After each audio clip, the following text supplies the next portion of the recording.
Lifeboat Live. We have 4 simple rules. Number 1, we don't discuss politics, ever. Number 2, this is not a religious channel, and while you might hear people say, God bless you, or I'm going to pray for you, or I wouldn't have gotten through this without my faith, that's fine. What's not fine is to say, my God is better than your God, or here's why you're not getting into heaven. It's not going to fly. Number 3, we believe wholeheartedly if you can't control your tongue, then you can't control your life. So while on board, there's not going to be any cursing in the live chat, period. And number 4, there is no room for mean people on the lifeboat. Because we discuss very sensitive things from people's past in our group setting, we got to protect those people. The only way they feel confident and comfortable discussing those things is in an environment that is free of trolls and mean people. So if you're a mean person or you're a troll, we're going to block you for life. And if your account happens to be less than 24 hours old, we're probably a little suspicious right from the word go. Why? Well, because there are people in this world who enjoy being cruel solely for the sake of being cruel. It's not going to fly here. But if you're here because you're trying to get sober and live your best life, then you might find that the lifeboat is just that, a lifeboat. I'm Captain Tommy Scoville, and we will see you on deck.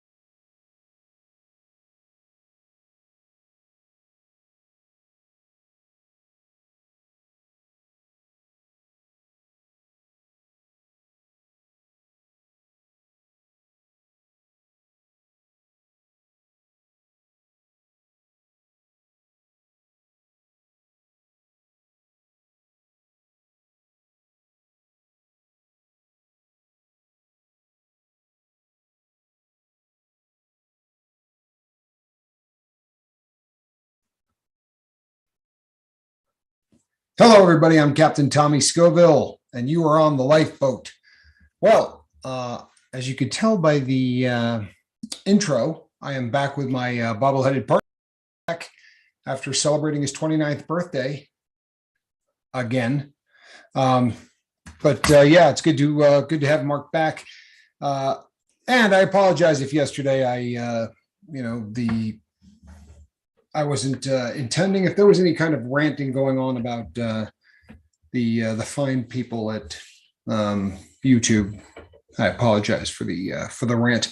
The more Mark and I talk about it, it's just we walk a tightrope, because of the fact that there isn't a lot of human interaction with anything that goes on the big red button. You have to to come up with a code name for every single substance on the planet seems a little bit ridiculous.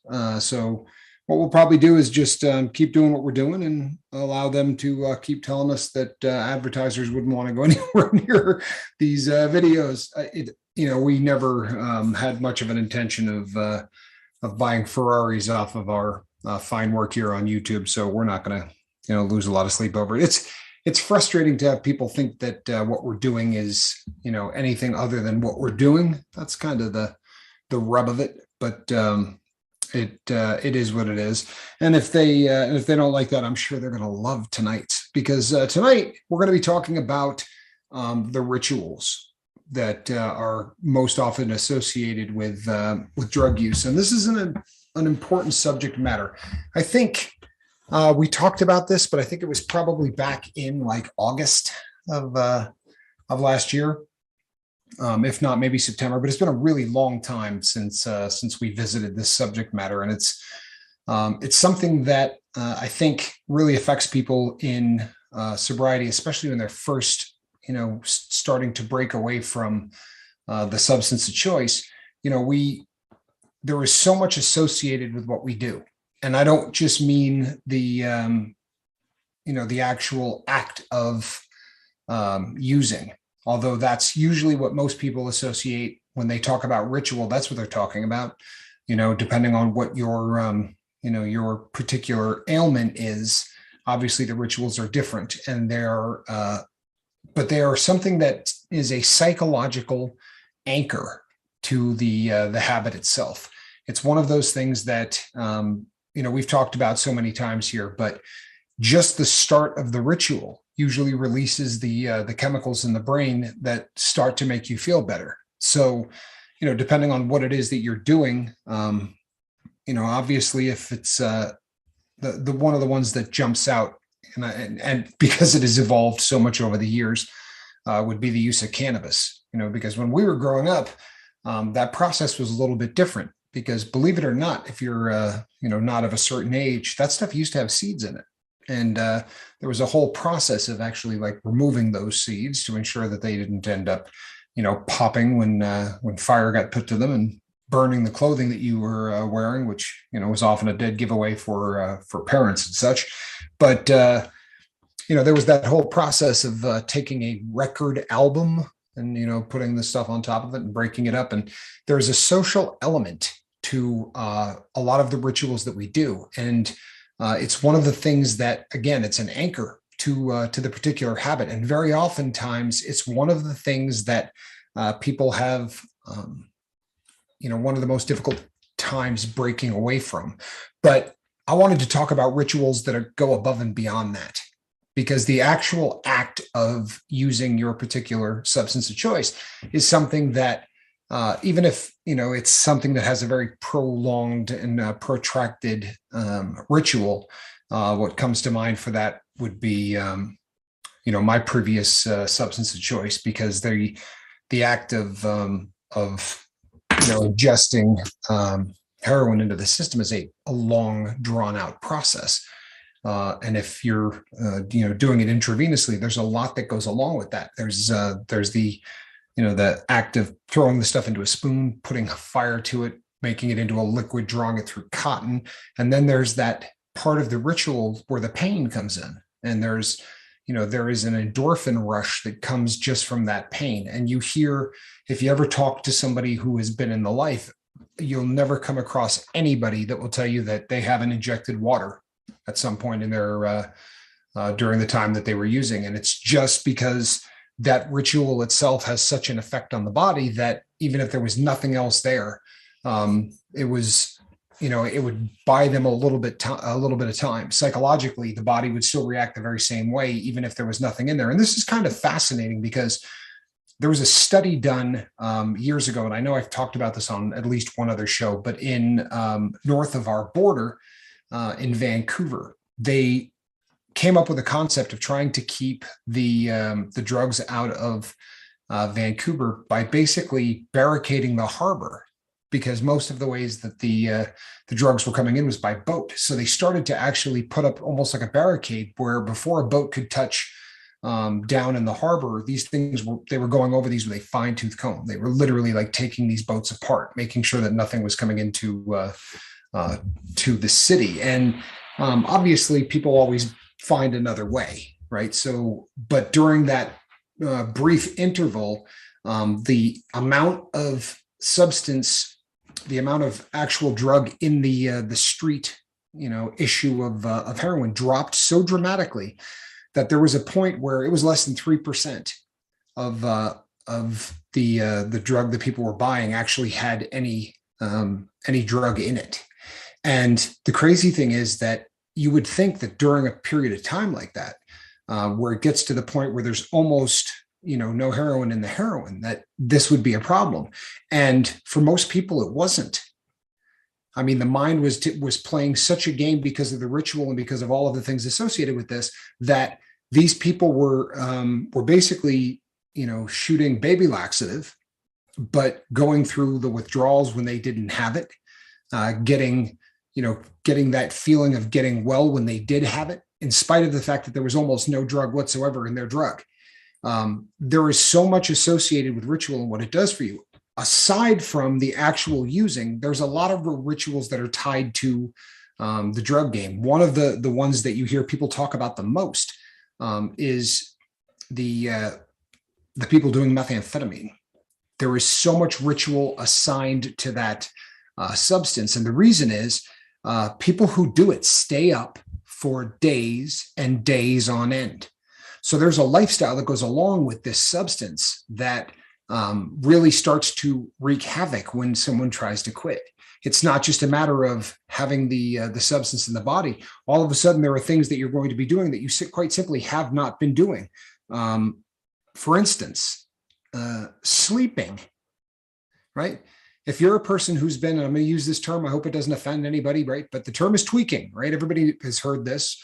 So if you've been tweaking and doing this for, weeks on end, number one, you're not sleeping. Number two, most addicts find something to concentrate on to the point of being, myopic, where they focus so strongly on something.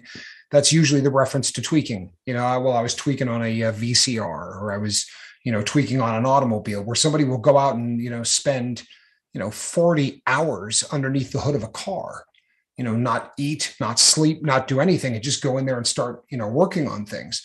I knew guys that used to take things apart and put them back together. Like this was very much part of the ritual for them. Whether it was a VCR or a television set, if it had screws on the back of it, these guys were going to take those screws out, take this thing apart, completely dust it, blow all the dust out of it, and then put it back together. And this just became something that was so ingrained in them that when they removed the substance from their life, they missed the ritual as much as they missed anything else. They missed all of the things associated with that. And I think this is something we need to concentrate on when you're trying to get sober, because I promise you, if you start doing the same rituals, but you just subtract the drug, your brain's not going to have it. It's just simply not going to put up with it. And it's one of the things that tends to drive people back. And the reason that I wanted to focus on this tonight is because we talk so often about, you have to really change everything that you have been doing when you get sober. And, there are all the cliches. Well, you got to change your, the people, places, and things, right? You hear that all the time. You have to change the people, places, and things. Mark has taken a different approach to this that I prefer. And it's the angle of creating new memories. I think that that's something that's just, it's a better way to look at it, because truthfully, that's what you're doing, right? You're now turning the brain on to something that it has never done before, because you're leaving all of that ritual behind.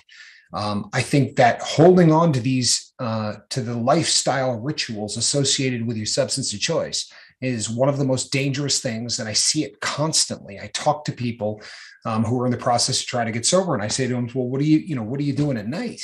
And, you talk to people whose drug of choice was, meth, and, they'll tell you the same thing. I get home, I work on the car for 8 to 10 hours. I promise you, man, you need to break out of that habit. You need to start doing things like, air quote, a normal person would. You don't to go and spend 40 hours, over the course of 3 days doing something. That behavior is not normal. It just isn't. That behavior is something that is a residual from your previous lifestyle. That is a part of the ritual that you're dragging along. And it can go the other end of the spectrum as well. One of the things that is really, really prevalent among people that do opiates or downers of any kind, but opiates comes to mind. The old adage was that, your butt would grow roots, right? You would get under the influence, you would get high or get loaded, or however you want to, choose the verbiage, but you would drop onto a couch and basically melt into it. And I watch people who try to get sober off of downers, yet they do the exact same thing. They sit on the couch, they watch TV, it's the same damn ritual. They just remove the drug. And once again, your brain's not going to put up with that. What's going to happen is you're going to begin to fantasize, because you're not going to feel exactly the same, right? You're going to be on the couch doing what you normally do, but there's just going to be something missing. What's missing, right? Dope. What you need to do is lose the ritual completely. You need to push this so far out of your existence. And in doing so, your brain isn't going to be fixated on the things that you used to do. It's just like, again, saying creating new memories, or, not doing the same things with people, places, and things. You got to change people, got to change, places and things that you do. But think about it in terms of ritual. Think about it in terms of what did I do prior to getting sober? Because if you continue to do the exact same thing, your brain is going to demand the missing part of that ritual. There's no way it's going to put up with it. This is very oftentimes you hear people say, you know what, I quit drinking, but I'm thinking maybe of trying, some of the non-alcoholic stuff. I think that, and this is an opinion, people, you do it, everything we say here is an opinion, but I think it's poking the bear with a stick. I think that if you continue to do the same ritual, it was always so much fun just to crack a beer and sit on the couch and watch, the football game or whatever. I think I'll just do the same thing. But no, I promise you, your brain's going to go, this isn't quite right.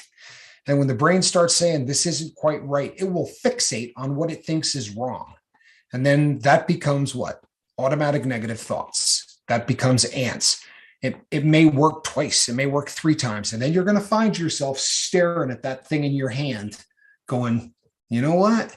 And your brain's going to take over. It's going to go, look, you got no problem at all, right? You're not doing anything wrong. This worked perfectly for you. Try that with a Molson, right? You can handle it this time. You're going to be fine, right? Put a Budweiser in your hand. You'll do just as well. Try this. People, it is a nonstop battle between the part of your brain that wants you to use and the part of your brain that doesn't, right? Between that ingrained behavior that is programmed almost to the point of being hardwired into who you are, and the new person that wants to break away from that. The easiest way to do that is to not dance on the edge of exactly the things that you used to do. If you want to sit and continue to play the same games over and over again, I promise you, you'll be sending me an email again that says, this time I really think I'm going to be successful. I'm not picking on anybody, people. I'm not. If this sounds like I'm talking to you, there are so many people that send me emails, and the number of people who have sent me emails that said, this time I'm really quitting, and they've sent that email 9 times. I have nothing against that. I really don't. I want you to believe every single time that this is the one. And I'm never going to look down my nose or go, yeah, I knew another one, No, it's none of that. Every single time, I was that guy. I really believed each time that I made the effort that this was going to be the one. But I continued to play with fire. I continued to do things like, well, I'm going to head over to the hood, or, I'm going to call a couple of old friends. There needed to be, for me, right? For me, there needed to be a breakaway that was like, this is east and that's the other direction I'm going. The breakaway had to be so extreme that, like the illustration that I've used in the past, when Cortez hit the new world, he burned his ships. Because if you don't, the first time things get tough, you're going to jump in that ship and go, let's get out of here. This sucks. This place is no fun at all. You know what I mean? Did you know it was going to snow? All right, we're out of here. Can't happen. You have to have that all-in moment. And one of the easiest ways to do that is to ensure yourself that you're not going to play the games that you used to play. You're not going to do the exact same things, but you can't practice the same rituals. And for some people, this is going to be a very uncomfortable concept. There are people for whom, especially people who like the drugs that take them up as opposed to the drugs that take them down. I have friends that would spend 130, 140 hours in a row playing video games. This is how they really, really enjoyed their methamphetamine buzz, was to just get ripped and then melt into the game, where this really became very real for them. And, it was nonstop. This is what they were going to do. And they were going to do it until they beat the game, or they, ran out of dope and finally fell asleep. But that is exactly what they were going to do. And this became such an ingrained part of their lifestyle.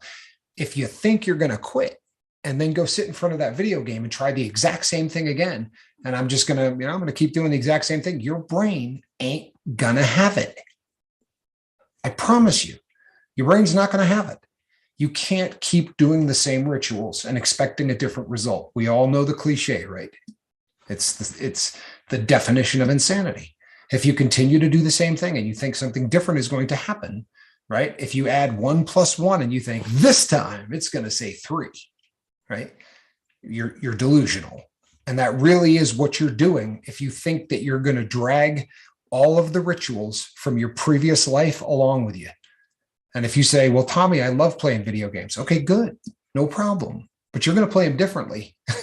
I promise you, right? You're not going to get into those marathon 17-hour sessions because you're getting the brain into a gear that you don't need it in, right? Break away from all of that. Take a month off, right? Work on yourself. Work on getting your brain back to where it needs to be before you start doing the exact same rituals that you have been doing nonstop. You know, and I think this gets lost a lot in the equation when we talk about addiction, because when people think ritual, they think the spoon, the cigarette lighter, right? They think tying off the arm. All that's what people associate the rituals of drug use with. That's the rituals of getting high, right? That's the ritual of actually putting the drug into your body. The ritual of the addiction is completely different. You know, Mark has used the illustration before of, you know what, taking a different way home from work. If every single time you cruise home, you know, you stop at Tomlinson's discount, you know, beverage on the way home and grab, you know, if you got to drive outside of that for the first month of your sobriety, do it. You know I've told the story before, but there was a time where I lived in a place where going across a bridge, there were condo complexes on both sides of the bridge. As soon as you got over it, there was a condo on this side and a condo on this side, a whole little complex of them. And the two people who supplied me drugs lived in one side and then the other. If one wasn't home, I would just cruise across the street and hit up the other one. And by the way, this didn't take. This was a time in my life where I tried to get sober and it did not work.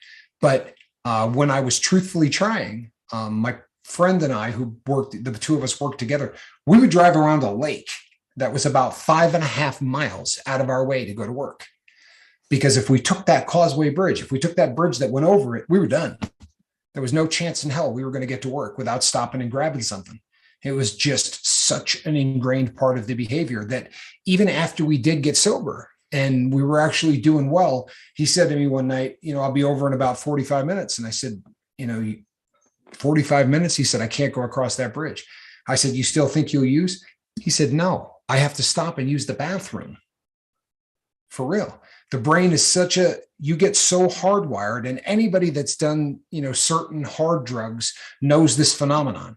You put the substance in your hand and you instantly have to use the bathroom. Your brain is already saying, you know what? Oh, I know exactly what's going to happen. You know, time to go to the bathroom.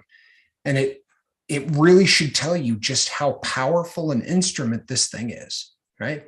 This gray lump of stuff between your ears is so much more powerful than people think it is. But as we've talked about on this show, you're not your brain at all. It's a part of your body. The same way the heart is a part of your body. It does not rule your life. It is a tool. Your intellect and your brain are two different things. It may reside in there, but everything resides in there.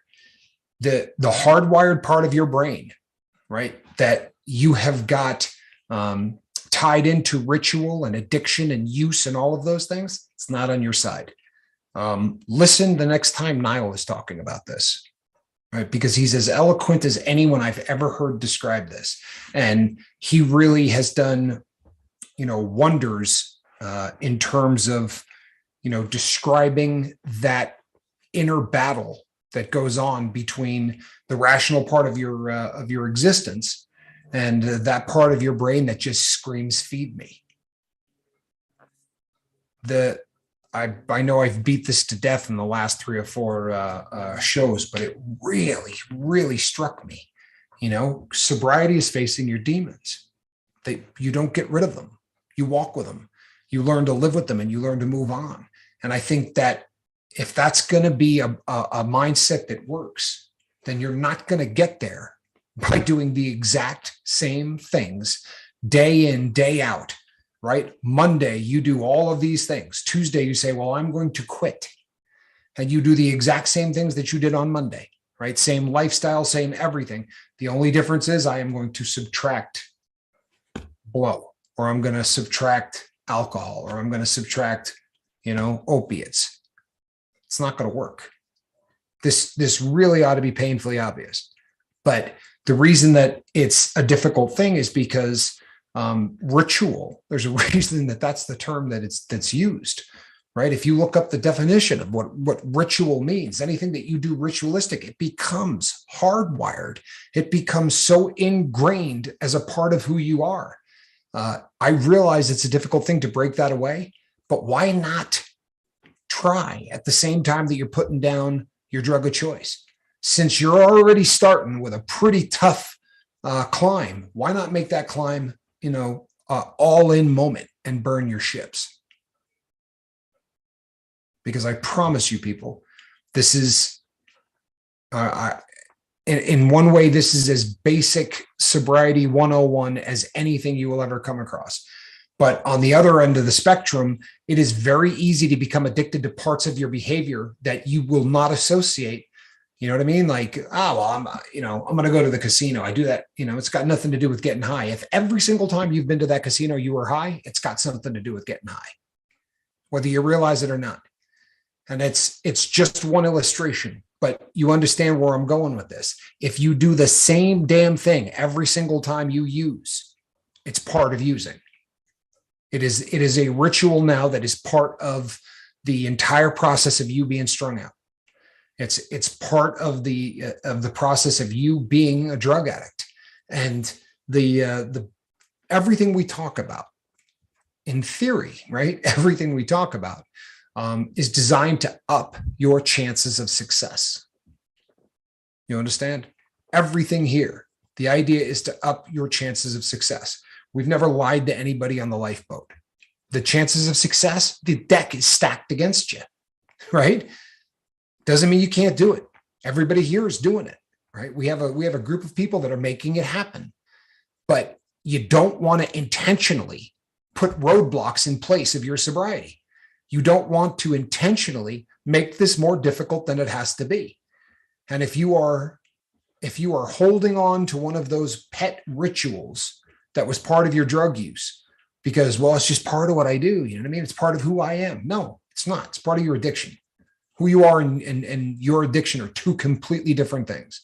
And you hear people say all the time, I'm giving up a part of who I am. I'm giving up a part of my life. And I let that slide because when someone is really excited about getting sober, you don't sort of want to beat on them instantly. But as somebody starts to get a little bit more sobriety under their belt, I always like to revisit that subject, because if you think that you're giving up a part of your life, you're wrong. You are. You're giving up a chemical that has hindered every single part of who you are and what the potential of who you can be. That is not a damn thing. Does that have to do with you, your personality, who you are? It's not. I mean, we make it so while we're using, and we convince ourselves, and especially with, there are individuals for whom one of the reasons they use is because, when I use, I'm so much more social and I'm the life of the party and I have no problem coming out of my shell. If you talk yourself into that, then that really does sort of become the case. And there's a lot of people who use substances and alcohol as a social lubricant, right? Well, I feel very, very uncomfortable talking to people unless I've got 4 or 5 beers in me. Well, you know what? Talk to less people. For real, until you can get yourself hardwired with a new set of rituals. How many times have you heard me beat the stupidest things in the world to death? Things that you go, that doesn't even make sense. Why does he keep talking about this? Make your bed. All of those little silly things, right? All of those little silly things are rituals. You understand? They're rituals. They're rituals that proclaim sobriety. They're rituals that define the fight, the day-to-day fight that is my walk with sobriety. I had a host of rituals in my life. I had to replace them, all of them. So it seemed to me to be a pretty good idea to maybe replace them with things that were productive, right? No one's ever going to go, my life actually is a little bit worse. You know why? I make my bed 7 days a week. I think it's cutting down on my quality of life. No one ever regrets making their bed. These are the kind of things that I designed as the rituals of my sobriety, as a way to proclaim first thing in the morning, this is who I am. This is the new me, right? This is page 3 stuff. I have a kitty. That kitty is never going to be in a dirty litter box. You've heard me talk about this. I am ridiculous about it. I mean, ridiculous about it, to the point where I think I freaked the cat out a little bit. But it's one more of those things that's a ritual that proclaims a new creation. It's one more of those rituals. It's like having a clean car. When I don't care if I drove a Ferrari in the past, I don't care what kind of car I had or if I was successful or what. I had a couple of really nice cars over the course of my life. But if you looked on the passenger's floorboard, there were going to be 4 empty McDonald's bags, right? An empty 6-pack of Coca-Cola or whatever else, cigarette packs, because the entire car was a wastebasket to me. That's a ritual from my previous life. If I see myself allowing my car to become a trash can, I'm probably not doing the things that I need to do. These new rituals that you design as part of your sobriety become the canary in the coal mine. We've talked about this so many times, but these new rituals become something that will tell you if you're a little off kilter, right? If you're not doing the things that proclaim the new you, ask yourself why not. Truthfully. More than likely, it's because you're going back to your old rituals. And if you're going back to your old rituals, pump the freaking brakes. Call a friend. Come to the channel. Evaluate what's going on in your life. I've had people push back when I talk about journaling, right? I understand. You're not somebody that wants to write. That's fine. If you're not that cat, then at least take 5 to 10 minutes at the end of every day and reflect. If you're not someone that's going to put it down on paper, fine. But reflect on the day. Am I doing the things that make me a new me, or am I doing the crap I used to do? Because if you're doing the stuff you used to do, you're on your way, right? You're on your way in the wrong direction. And that direction ends with a needle in your arm, a straw up your nose, a bong, a 6-pack, whatever your substance of choice was. So when you hear other people talk about ritual, right, don't just associate it with, rolling one up, licking it and lighting it. That is the ritual of getting high. And it's not really what I was trying to focus on today. I mean, don't get me wrong. All of those things, obviously, are, again, they're an anchor that hardwires you to your substance of choice. You really do become, you go through a period of mourning because you don't play with the substance anymore. That really happens. But, you're going to have an easier time putting down the spoon than you are putting down all of the habits that you associated with that substance. The rituals that were an everyday part of, the use and abuse of your drug of choice. Those are going to be more difficult things. And they're things that you have to concentrate on. So my recommendation, and it's just my recommendation, right? But I always tell people that the easiest way to replace a bad habit is with a good one, as opposed to just trying to get rid of these things in your life by saying, all right, I'm going to take the 16 hours, that I used to do this, and I'm just going to leave that block of time open. Well, we've already talked about that ad nauseum, right? Idle hands, not a good thing. Where's Steve to remind me of that quote? I can't remember exactly how many times Steve has had to remind me of what that quote is. It has something to do with idle hands and the devil not, I don't know. The point being, big blocks of time that you're not doing anything, bad idea. Really bad idea. So if you're going to be replacing or eliminating, rather, if you're going to be eliminating bad habits, replace them with good ones. If there were, right after you got high, you spent 4 hours doing X. Okay. Well, then you need 4 hours of your life that needs to be replaced. And you don't have to be a rocket scientist to come up with all of the cool things that you can do that aren't unhealthy, right? How do you fill 4 hours? Well, you can work out every day. Wouldn't be a bad idea. Even if it's just walking 26 miles, getting out of the house, right? 26 minutes, get out of the house, Look around, get a little air in your lungs, right? That's healthy. Sit down with a book, right? Read. If you're a religious individual, spend a little time in the Bible or whatever your religious literature of choice is. But the point is, replace bad habits with good habits. Destroy the rituals that destroyed you. This should be a pretty easy concept. Unfortunately, the longer I do this, the more I realize that this is one of the number one killers of sobriety. It really is. And I can't be wrong because my bobbleheaded partner almost lost his hat, right? My Mark has really given me this one, which means I'm probably on the right path with this. It's always good having Mark. When Mark's on the other side of the glass, I always know if I'm doing something right. When Mark's not here, I got to look at the cat, and squirrel doesn't do much to chime in. But you agree with that, Mark?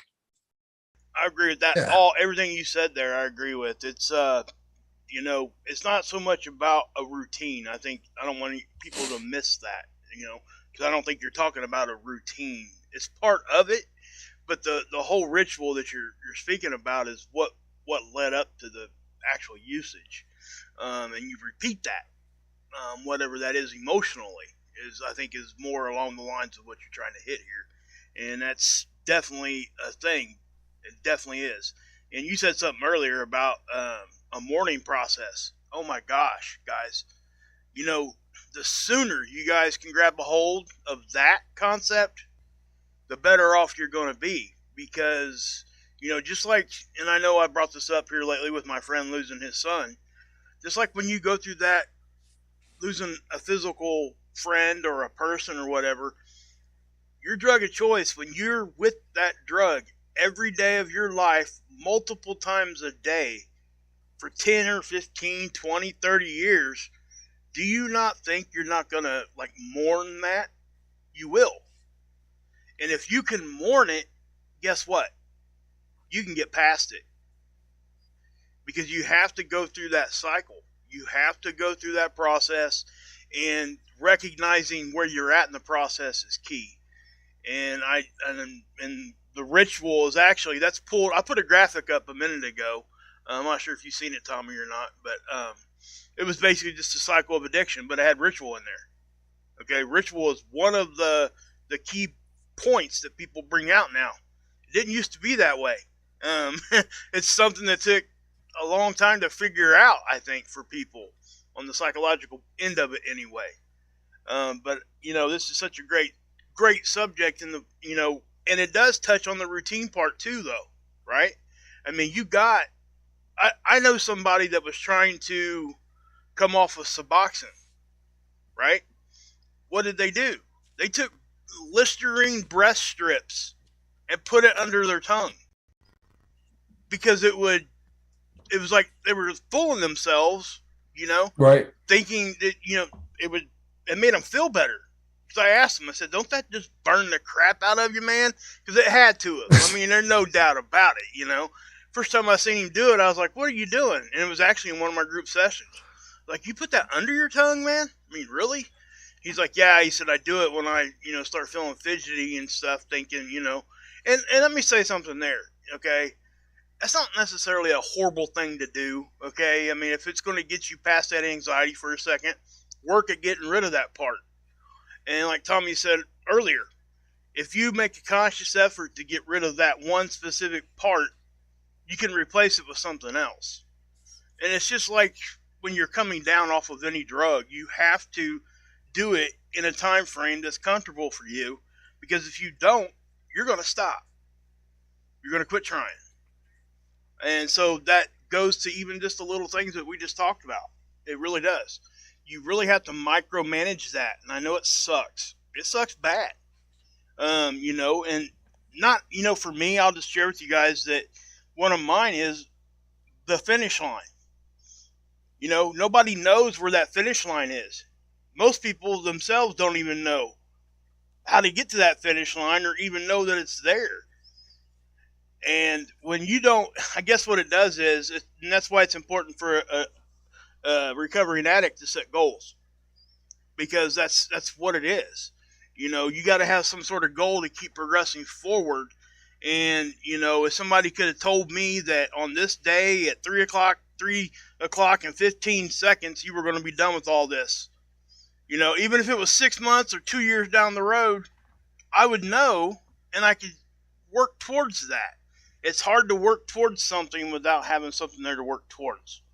And that's kind of what I'm saying. And You know what? You know what's funny about that, Mark, too, is there was I read a report once. It was a part of a book that somebody was quoting something from, and they were talking about the human mind, and they had done some experiments on it. And you could take a prisoner of war, right, and remove him from his cell and beat him with a bat and do it every single day at noon. And if you say to him, I'm doing this for the next year and a half, right, they'll start putting marks on the wall and they'll start living towards that. And you're right. The human being can basically get through anything if they realize how long they have to do it. But if they come in and beat that guy the first day and the guy says to him, man, how long are you going to do this? And they go, don't know, maybe a couple of days, maybe a couple of years, the person will go insane.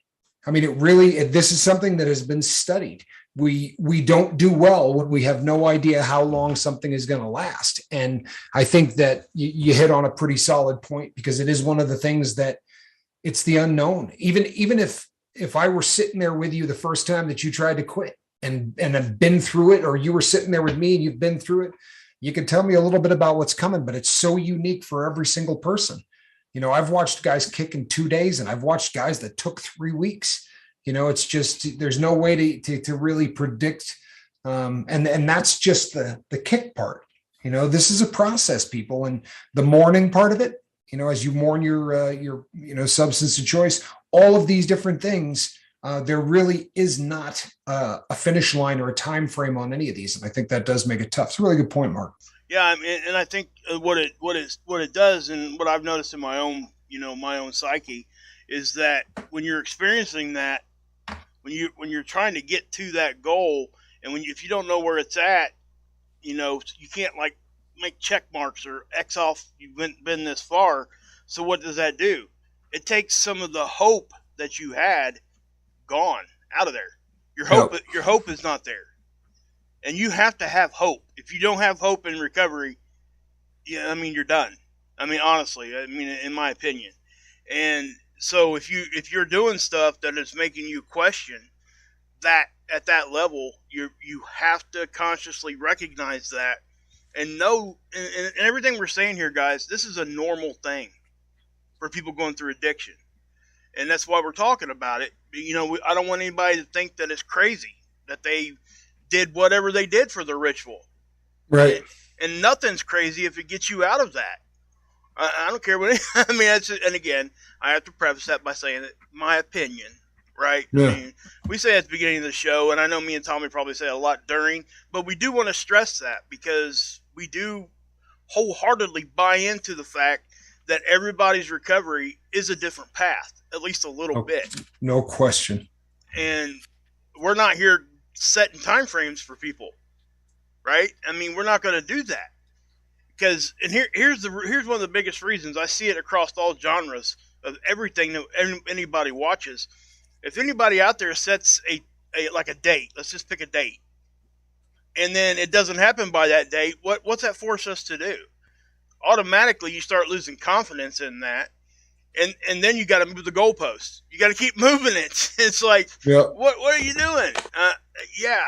So, and we do, as addicts, we really struggle with that kind of stuff. We failed for so long of a time period when we were addicted that we don't want to do that no more. We failed our families. We failed all this stuff, and anything that can, start picking that back into your brain is not a good thing. You got to remember it, but only remember it. Not dwell on it. Not dwell on it. Learn from it and move on. And again, I know I say that like it's an easy thing.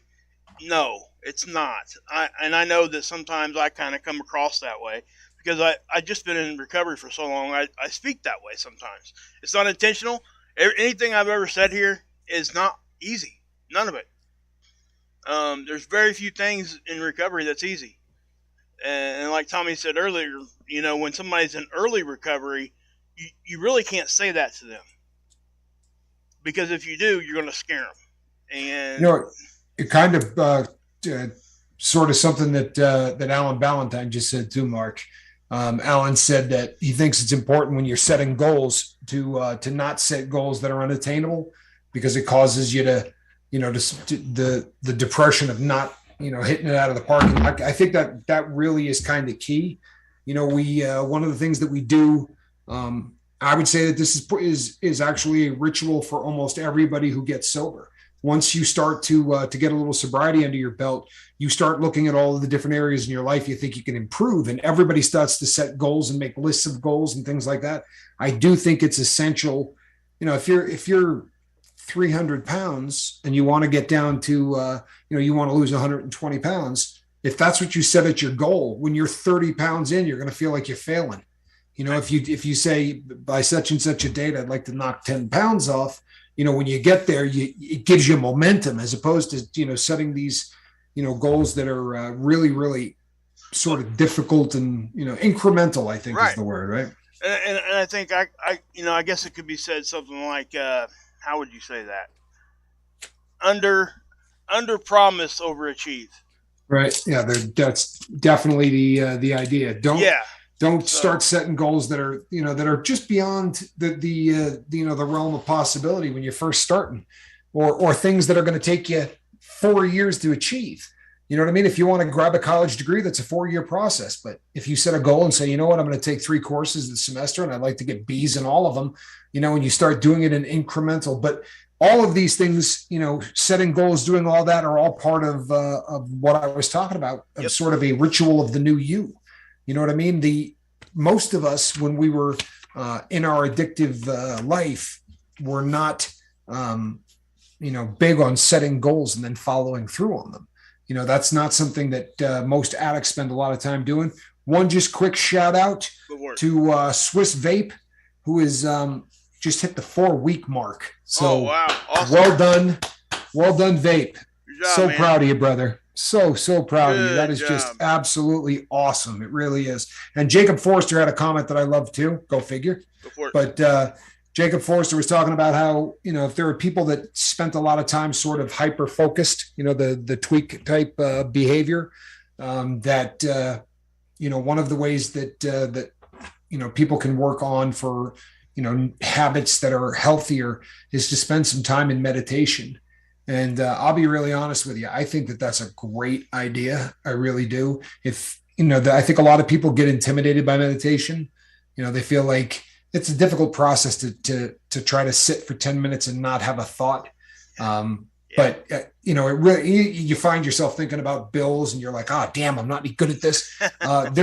They got a new form of meditation, and it's something that I like to do. And there's a whole book on it, but they say, instead of trying to clear your mind completely, let it run. But if you get a thought, just try to get off of the thought quickly, as opposed to trying to just sit there and concentrate on breathing in and out to 1, 2, 4 count or whatever. Just sit, and as thoughts come in, don't dwell on any of them. Don't give any one thought more than about 5 seconds, and just let your brain take you to wherever the next one is. But just sitting and doing anything that's reflective for 10 minutes is just so much healthier than the kind of rituals that we did in the past. Even if you're horrendously bad at meditation, the fact that you're making that effort is going to leave you feeling better about yourself. And that's what most of this stuff should be designed to do, right? Right. In my opinion, anyway. And I know that probably some of you guys are out there thinking that, when we say under promise, overachieve, maybe that ain't the right approach. And you would be right in the aspect that you also don't want to set goals that are too easy. And it's one of those things where it's individual, and you have to know yourself, and you have to know what is actually possible. And if you don't reach that goal, okay, and it was a reasonable goal, don't beat yourself up. Okay, you're still doing the thing, right? I mean, yep. We're not ever going to stop quitting. I mean, that's just what it's going to be.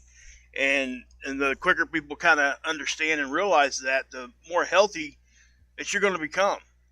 And I'm telling you guys, I I know I say this a lot, but if you'd have seen how I was, 7, 8 years ago in early recovery, I'm totally different because I just didn't understand back then. I was white knuckling, like what we call it.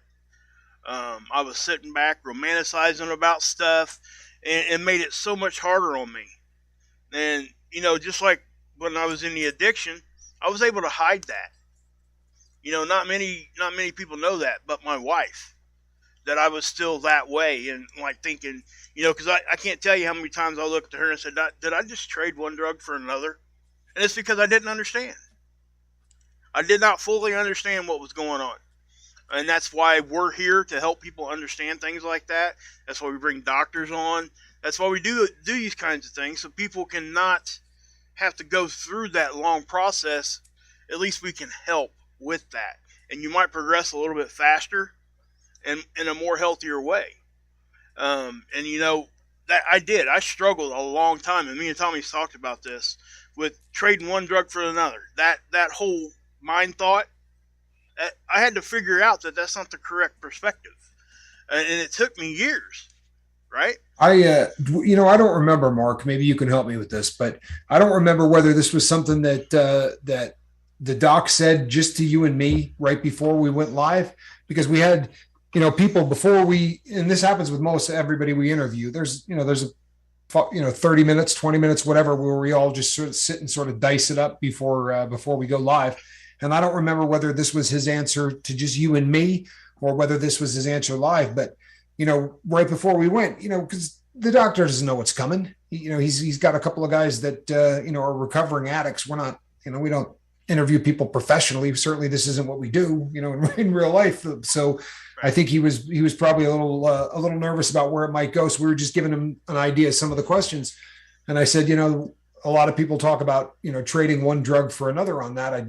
That's probably something that I would ask you. And as opposed to just thinking, okay, so, what's the next question? He instantly started to answer it. But the answer that he gave originally was, no, that's exactly what you're doing. You're trading one drug for another. And I was like, oh, like for a second there, it kind of bummed me out. And he was like, you're trading a drug that doesn't get you high for a drug that does get you high and is destroying your life.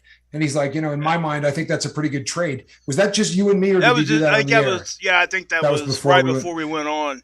Because I loved that. That's awesome. And that was just a great answer. So you guys can understand why I love Dr. Jetmore so much, because that's why. It's that right there. He'll say stuff like that, and then he don't just stop. He'll explain what he's talking about. And it's in a way, because he did touch on that when later on in the interview, when he was comparing medicated assisted treatment to like a heart condition. He did touch on that a little bit, but not that specific. Yeah, that was right before, I think, right before we went live. But that's such a great point. It really is. Because we did. I mean, obviously, if it's an RX, it's a pill. Or a strip, whatever you're taking. It's a drug. Yeah, we traded, but the what we got in return was... it's a much better trade-off for sure. Yeah. And that's... And like you said, for a lot of people, it's the rest of the... It's going to be the rest of your life for a lot of people. Not everybody. Right. Okay, I get it, right? Not everybody does stay that way. And he understands that too. I can't tell you how many times I sat in group and with him, he was there. He was there, I think it was once a month in our groups. But he would say the first questions that come out of his mouth, hey, you guys okay with your medication? He would say that, but he never, ever forgot to ask, does anybody want to titrate? Right. He wasn't forcing it. He just wanted to make sure that if somebody was ready to do something like that, he was making himself available to help them. And that's kind of what I'm saying, because everybody's walk is different. But at the same time, if somebody answered the first part of that question with, yeah, I've been having a lot of cravings, he might bump their dosage up. Right. So, that's what I'm trying to say. And it's great that, and he's even starting to see this as our county official, that the stigma around everything is pivoting. It's getting a little bit better. And that's how it starts, guys. And it's up to like people like me and Tommy and everybody here to grab that torch and go with it. It really is. And again, it doesn't have to be what we're doing. It can be anything that's going to get somebody sober. Or you want to hear a good one? Go for it. Jacob Forrester is back in the saddle. Listen to this one.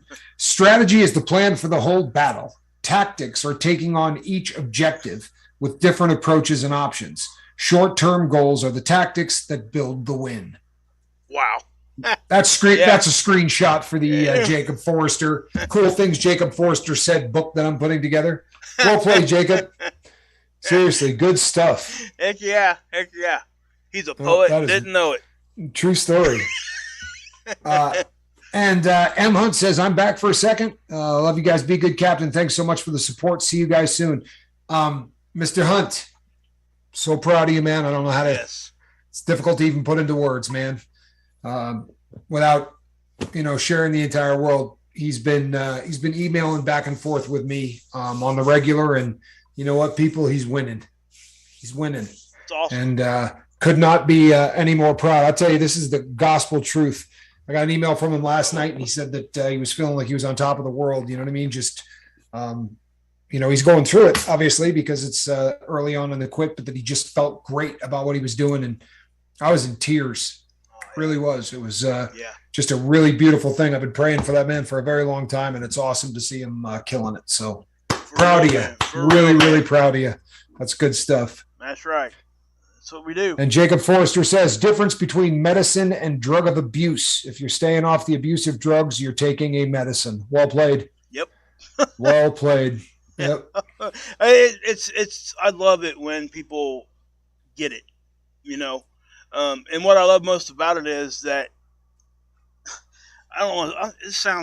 This might sound bad, but you guys are getting it quick, and it wasn't like that for me. And maybe it was just because of where I was at and where the actual issues were in our society and things like that. Not everybody was there yet. And, now, I guess 2020 is hindsight, but I'm glad that we have people in this chat that are grabbing that and sharing it with everybody else in there, because I'm telling you guys, if you guys really do pay attention to what people say in there, you guys can skip ahead so much quicker in the process. Amen. Man. I mean, it's amazing, but yep. Yeah. No, and that's the gospel truth, because there are so many people. I don't know anybody that is done medical assisted treatment of any kind that hasn't wrestled with the, did I just trade one, drug for another thing? That's just the nature of medical assisted treatment, MAT. Yep. And it always will be.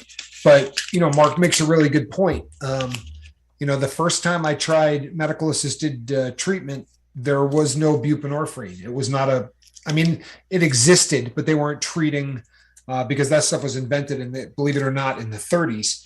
But they didn't start treating addicts with it until, right around the time Mark actually started with the program. It's about an 11 or 12-year-old program now. In some places, maybe a couple of years longer, but like nationwide, you're going back about 11, 12 years. But so when I first started doing it, it was primarily methadone, Dolphine. And,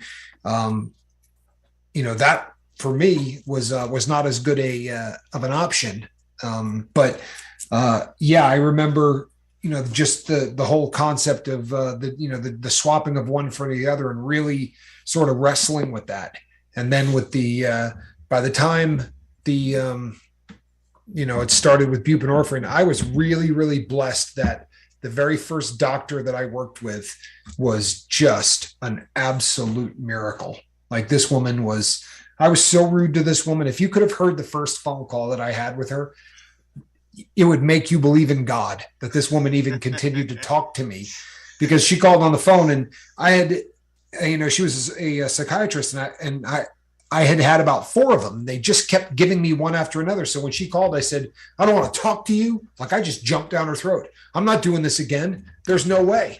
And she was just patient enough to keep me on the phone and said, yeah, but I know you're going home soon. Is there anything you're concerned about? And I was like, what do you think I'm concerned about? Like, I was just rude.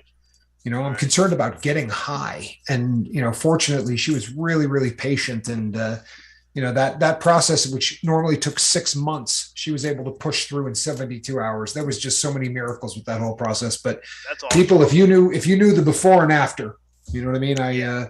For me, it has been, and again, it's always anecdotal. It's me, right? And it's Mark. But for me, it's been an absolute godsend.